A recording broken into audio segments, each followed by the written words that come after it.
Welcome sa Dries TV. Kung interesado ka sa ganitong news, huwag kalimutang isubscribe ang ating YouTube channel. Maraming salamat! Welcome back again sa ating YouTube channel mga kakimpaw. And sa update natin ito ang pag-uusapan natin tungkol sa mga importanteng kaganapan kina Kim and syempre kay Paolo Avellino. Pero bago po ang lahat, maraming salamat sa inyong patuloy na pag-support at pagsubaybay sa mga daily update natin. Kaya naman bilang pasasalamat, narito po ang ilang napili kong komento patungkol ito sa naging previous update. Unang komento mula po ito kay Ginang Arlene Casis. Sabi niya baka kantahin yan sa mismong big event ng Kim Pao this year.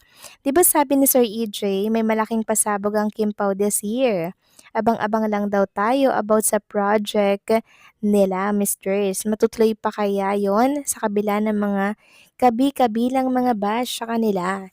Maraming salamat sa komento, Ginang Arlene Casis. Yes, matutuloy po yung big event na yon ni Kim and Paolo Avellino dahil nakaplano na po yon, nakaschedule na po yon. Actually, hanggang December daw po ay fully booked na si Chinita Princess. Ibig sabihin lamang nun na hectic po ang schedule ni Chinita Princess mga kakimpaw dahil sa kabi-kabilang project na binibigay po ng management nila. And for sure, mag-enjoy at matutuwa po ang lahat pag inanunsyo na po yung big event na yon na mangyayari this year para po yan kay Kim and kay Paolo Avellino. Kaya wag nating batikusin ang management or ang ABS-CBN dahil sila po ang nagbibigay ng mga project kay Kim and Paolo. Tayo naman, taga-buhay ng project at taga-suporta po nila. Kaya ayun, 'di ba? Tulungan lang sana mga kakimpaw. Ganon sana. Tulungan ng ABS, 'di ba? Tulungan ng Kimpaw, ang Kimpaw na may angat palalo, 'di ba? Ganun yung gusto po natin dahil hindi mabubuhay ang isa't isa ng wala pong pagtutulungan or unity ng kapwa. 'Di ba? Kaya abang-abang tayo sa big event na yan for Kim and Paolo. Good news yan at excited na rin akong malaman ninyo ang tungkol dito. Sabi niya pa dito, "Good evening Miss Grace, may nabasa ako sa thread, isang post ng official Keflex ba yun or Kiflex? Parang binanggit ata yan ni Richard Gutierrez sa media ko nila sa Blood versus Duty, ang studio na yan siyang nag-release. May post sila sa thread na may upcoming teleserye ang Econin sa primetime big project daw kasama si Yang Santos. Tsak pagpiestahan naman ito ng mga bashers ng Kim Pao Mistress. At kaliwat kanan na naman ang mga pangbabash sa Kim Pao nito at ikukumpara na naman nila ito. So maraming salamat sa komento Ginang Arlene Casis ano. Kung may upcoming teleserye nga po ang Econin mga kakimpaw, tingnan natin kung magre-rate. 'Di ba? Bago po nila ikumpara ito sa mga project ni Kim and ni Paolo. Dahil yaang Di Alibay kahit hindi po kataasan ng ratings niyan, panalong-panalo yan sa mga TV ads na nakukuha po nila. At wag na wag nilang ikukumpara talaga yan dahil napanood na po yan sa Prime Video at sa iWant TV mga kakimpaw. Kaya hindi tama na ikumpara ito sa fresh lamang at hindi pa man lang napalabas sa Prime Video at sa iWant. Kung sino man ang magkumpara niyan mga kakimpaw talaga namang makakatikim sila sa akin. Kaya kalma lang po, alam natin ang katotohanan na maganda po ang status ng The Alibay kahit hindi ganyan kataasan ang ratings niyan. So maraming salamat sa komento Ginang Arlene Casis, huwag kayong mag-alala, kayang-kaya natin yan, okay? So eto na nga pag-usapan na natin mga kakimpaw, mga topic po na nakalap natin sa gabing ito. Tunahin na nga nating pag-usapan ng tungkol dito sa nabasa natin na bagay nga daw po nga gumanap si Chinita Princess ka-partner po ang isang Korean actor. Sabi nga dito, I think mas maganda siguro kung Korean actor yung makapair ni Kim Chu sa solo project niya. Tapos yung location sa ibang bansa dahil yun naman sabi dati ni Kimi na gusto niya yung location sa ibang bansa.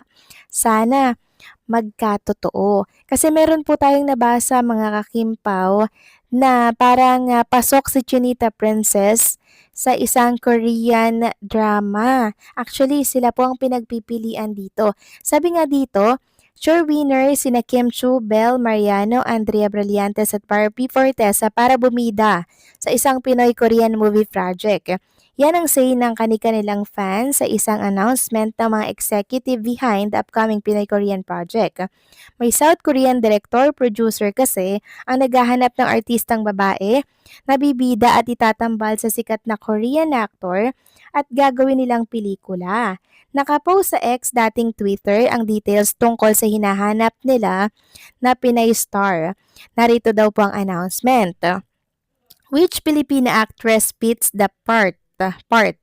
South Korean director Nam Ki-hoon and producer Lu Lee in partnership with local producer Tristan Cheng are searching for a bright, cute, and energetic Filipina led to star opposite a popular Korean actor for a film. Agad na nag-post ng picture ng kanilang mga idolo na swak sa description. Sa bright, cute, and energetic ang mga fanay sa X. Ibinida rin ng mga fan ni na Bianca De Vera, Piang Smith, Kay Montinola, Alexa Ilacad at Francine Diaz ang larawan nila sa X. So, I think fit na fit dito si Kim Chu mga kakimpaw eh.